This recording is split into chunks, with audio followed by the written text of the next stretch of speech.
ಗಣಪತಿ ಕತೆ ಕೇಳೋಣ. ಓಕೆ, ಗಣಪತಿ ಯಾವಾಗ ಭೂಮಿಗೆ ಬಂದ ಗೊತ್ತಿದೆನಾ ಯಾರಿಗಾದ್ರು? ಇಲ್ಲ, ಗೊತ್ತಿದೆನಾ? ನಾನು ಹೇಳ? ಓಕೆ, ಗಣಪತಿ ತಂದೆ ತಾಯಿ ಹೆಸರೇನು? ಶಿವ ಪಾರ್ವತಿ. ಹೌದಾ? ಗಣಪತಿಯ ತಂದೆ ತಾಯಿ ಹೆಸರೇನು? ಚರಣ್ ಹೇಳೋ. ಶಿವ ಪಾರ್ವತಿ. ಹೌದಾ? ಮತ್ತೆ ಗಣಪತಿಯ ತಮ್ಮನ ಹೆಸರೇನು ಗೊತ್ತಾ? ಸುಬ್ರಹ್ಮಣ್ಯ. ಕಾರ್ತಿಕೇಯನು ಅಂತೀವಿ, ಸುಬ್ರಹ್ಮಣ್ಯ ಅಂತ ಕೂಡ ಅಂತೀವಿ ನಾವು. ಓಕೆ, ಅವರಿಬ್ಬರು ಇರ್ತಾರೆ. ಒಂದಿನ ಇಲ್ಲಿ ಇರ್ತೈತಲ್ಲ ಭೂಮಿ ಮೇಲೆ ರಾಕ್ಷಸರು, ದೊಡ್ಡ ರಾಕ್ಷಸರು ಏನು ಮಾಡ್ತಾರೆ, ಋಷಿ ಮುನಿಗಳು ಇರ್ತಾರಲ್ಲ ತಪಸ್ಸು ಮಾಡ್ತಂತ, ಆ ಋಷಿ ಮುನಿಗಳು ಏನು ಮಾಡ್ತಿರ್ತಾರೆ, ಯಜ್ಞ ಮಾಡ್ತಿರ್ತಾರೆ, ಹೋಮ ಮಾಡ್ತಿರ್ತಾರೆ. ನೋಡಿರ?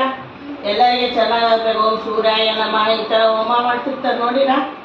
ಹಂಗೆ ಮಾಡಬೇಕಾದ್ರೆ ರಾಕ್ಷಸರು ಬಂದು ಎಲ್ಲ ಕೆಡಿಸ್ಬಿಡ್ತಿರ್ತಾರೆ, ಎಲ್ಲರಿಗೆ ಹೊಡಿತಿರ್ತಾರೆ. ಹೌದಾ? ಸಾಯಿಸ್ತಿರ್ತಾರೆ. ಹಂಟಿಂಗ್ ಮಾಡಿ ಏನು ಯಾರೋ ಬಿಲ್ಲು ಬಾಣ ತಗೊಂಡು ಎಲ್ಲರ ಪೂಜೆ ಕುಂತಾಗ ಸಾಯಿಸ್ಬಿಡ್ತಾರೆ. ಆವಾಗ ವಾಲ್ಮೀಕಿ ಅನ್ನೋ ಋಷಿ ಏನು ಮಾಡ್ತಾನೆ, ಕೈಲಾಸ ಪರ್ವತಕ್ಕೆ ಹೋಗ್ತಾನೆ. ಅಲ್ಲಿ ಶಿವ ಪಾರ್ವತಿ ಕುಂತಿರ್ತಾರೆ. ಓಕೆ, ಅವಾಗ ಶಿವ ಪಾರ್ವತಿ ಹತ್ರ ಹೋಗಿ ನಮಸ್ಕಾರ ಮಾಡಿ ಹೇಳ್ತಾನೆ, ಶಿವ ಭೂಮಿ ಮೇಲೆಲ್ಲ ರಾಕ್ಷಸರು ಇದ್ದಾರಲ್ಲ, ನಮಗೆ ತುಂಬ ತೊಂದರೆ ಕೊಡ್ತಿದ್ದಾರೆ, ಪೂಜೆ ಮಾಡೋಕ್ಕೂ ಜಪ ಮಾಡೋಕ್ಕೂ ಆಗ್ತಾಯಿಲ್ಲ ಅಂತ ಹೋಗಿ ಹೇಳ್ತಾನೆ. ಅವಾಗ ಶಿವ ಏನು ಮಾಡ್ತಾನೆ, ಹಿಂಗಿರ್ಬೇಕು, ಶಿವ ಏನು ಮಾಡ್ತಾನೆ, ಶಿವ ಏನು ಮಾಡ್ತಾನೆ ಗೊತ್ತಾ? ಹೋಗಿ ನೀವೇನು ಭಯ ಪಡಬೇಡ, ನನ್ನ ಮುದ್ದು ಗಣಪ ಇದನ್ನೆಲ್ಲ ಮುದ್ದು ಗಣಪ, ಆ ಮುದ್ದು ಗಣಪನ ಕರ್ಕೊಂಡು ಹೋಗು, ಆ ರಾಕ್ಷಸನ್ನೆಲ್ಲ ಸಂಹಾರ ಮಾಡ್ತಾನೆ ಅಂತ ಹೇಳ್ತಾನೆ. ಅವಾಗ ವಾಲ್ಮೀಕಿ ಋಷಿ ಹೋಗ್ತಾನೆ. ಪಾರ್ವತಿ ಇರ್ತಾಳಲ್ಲ ಅಮ್ಮ, ಪಾರ್ವತಿ ತೊಡೆ ಮೇಲೆ ಗಣಪತಿ ಕುಂತಿರ್ತಾನೆ. ಯಾರು ಕುಂತಿರ್ತಾನೆ? ಹಿಂಗೆ ಪಾರ್ವತಿ ತೊಡೆ ಮೇಲೆ ಗಣಪತಿ ಕುಂತಿರ್ತಾನೆ. ಹಿಂಗೆ ಹೌದಾ? ಗಣಪತಿ ಹಿಂಗೆ ಕುಂತಿರ್ತಾನೆ.